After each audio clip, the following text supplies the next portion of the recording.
Hey, deserving listeners, The Real Housewives. I'm going to react. Let's watch. Ask. Like, that's great that you did that. Don't run, don't hide, don't send cease and desist. Deal with it in the moment.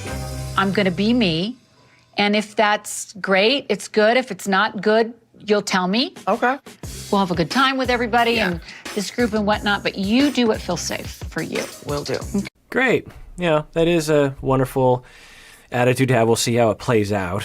But to say, look, I made mistakes. You've told me your truth. You've been honest with me. You've complained. You've told me what you didn't like about me. You were upfront with me. You were fair with me. That's all I'm asking for. I don't want behind the back stuff. I don't want secret stuff. I don't want grudges. Just tell me, give me a chance. Give me a chance to apologize. That's a wonderful modeling of a conversation. Garcelle was up front, and she talked about how she would usually just swallow her feelings, and now she's learning how to actually tell people what's on her mind. And Rinna, is that Rinna? Yeah. Rinna is accepting it and saying thank you, and I hear you, and that's okay. Let's move forward. Let's do our best. It's good. There's like a stigma with, she said with Black people and not paying their bills. I would never know the things that she was referring to. I understood what Garcelle meant in that moment, but I don't think that's where you were coming from. Obviously, you know me. I would never mean something like that. 100%. Okay, But I love that y'all have maybe... Okay. So we have these two, what look to be white women, are saying, you would never do that. And I'm thinking that Crystal, as a person of color, is going to say, whoa. I hear you, that you don't think that's where you're coming from, but you don't necessarily know that's where you're coming from, because there are a subconscious bias that you can have. We've demonstrated this sort of thing. There's various different controversy around the studies around unconscious bias that if you're aware of it, you might know of it. But there's a lot of research demonstrating that racism still exists in our society. For example, this is the example I often give because it's the easiest one, but there's mounds of evidence. There's several studies where they send out a bunch of resumes with the exact same information, but on one resume they have a classic sort of white boy name like Jack Johnson or something, and then on the other resume there's what might look like a Black person name like Jerome or something. And on the other resume is what looks to be a stereotypical Black person name. And again, same resume, same information, and they just see who gets called for an interview. And on average, the white person name gets called a lot more for the interview.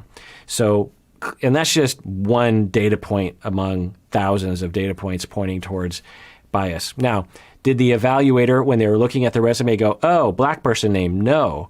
Possibly. That certainly does exist. Or did someone reading the resume go, just reading that name, it just kind of plants this seed and it colors, if you will, the rest of reading the resume. That's also possible as well. So they are saying that, the two are saying, now let's see what Crystal says. The perspective of someone who's not white, when it hits you from stereotypes, it can be so painful that you can't see anything else. I've had friends who've said things to me, Asian comments and stuff like that. Do Garcelle and I share the same exact ones? No. I am not going to do this. I am not doing this. Yeesh. Sutton is saying she's not going to do this. I don't know, but if I was to predict what's about to come out of her mouth is, I don't accept that Americans are racist and we are not racist. And I'm not going to let you claim that everyone is racist because we're not racist. I'm not going to do that. Instead of what I was saying earlier, which is just to say, I didn't know that was your experience. And thank you for telling me that. There's this black and white, if you will, thinking that some people will have where you're either this dirty, horrible, racist, white supremacist KKK member who likes to lynch people, or you're not, and you're totally fine. Instead of recognizing that all of us have been indoctrinated into a racist society, even people of color. All of us have been indoctrinated into a sexist society, even women.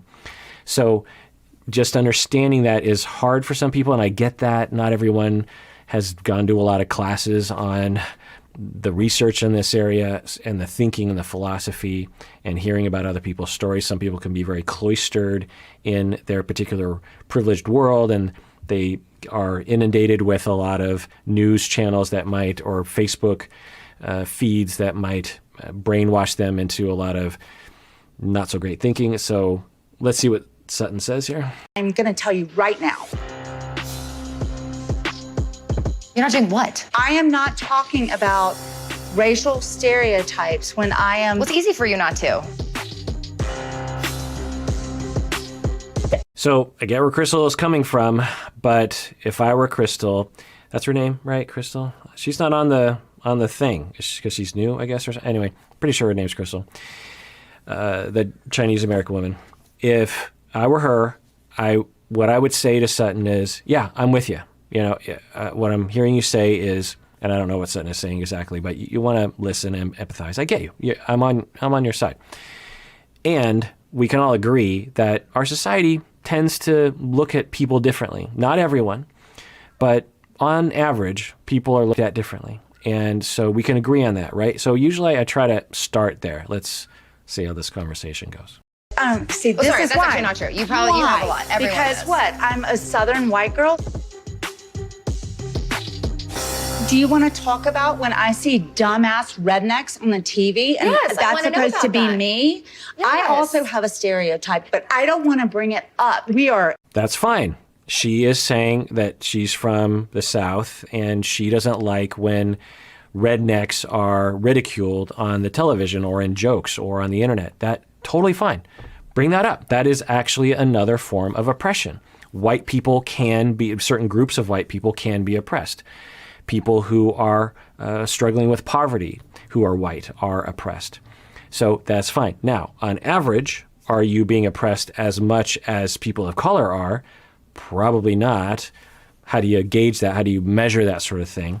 But you can bring that up, but that doesn't, but what you don't want to do is say, because I suffer from oppression, because I'm a white woman from the South, and I don't say anything about it, I don't complain, then you can't complain. That's usually why people like this bring it up. That is not okay, and that is a mechanism of the oppression.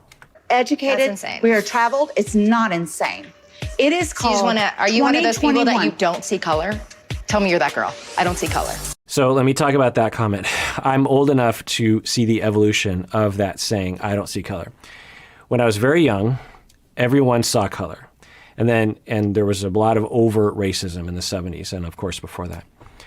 Later on, people started to say, including people of color, started trying to wrestle with racism in our country and saying, you know what, let's put color behind us. Let's put race behind us. Let's just treat each other as human beings. Okay, that's a good philosophy to have. But the pendulum would swing so far that racism still existed is the problem. And as racism was still trudging along, we had a lot of people, particularly privileged people, white people, saying, I don't see color, whenever the subject of racism would come up, which was okay on some level to say that if you're trying to say, look, I try really hard not to treat people differently based on their race. Okay, if that's what you're saying by I don't see color, fine.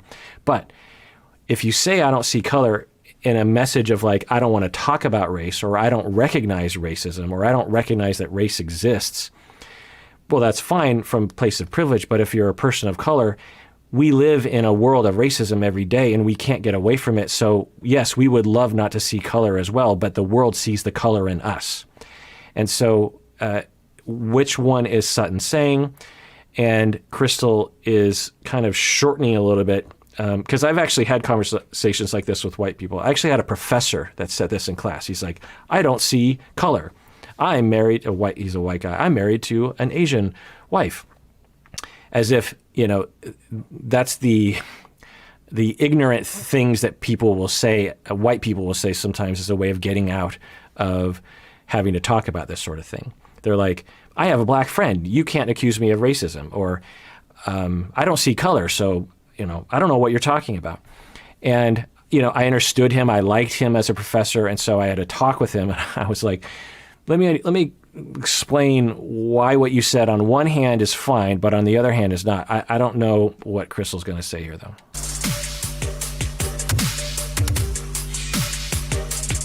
Are you serious with Is that me what you're right saying? now? Are you that girl? I don't see color. All right, to be continued. Yikes. I didn't know this show was going to wrestle with this sort of stuff, but it's a good opportunity for us to think about this and to learn and to think of, and so again, if I were Crystal, I wouldn't say that. Is it justified? Maybe. But if we're really going to try to change someone's mind and the viewer's mind who are watching this show, there's another way to have this conversation. There's another way to try to bridge the gap and say, look, I know you're a good person. I like you.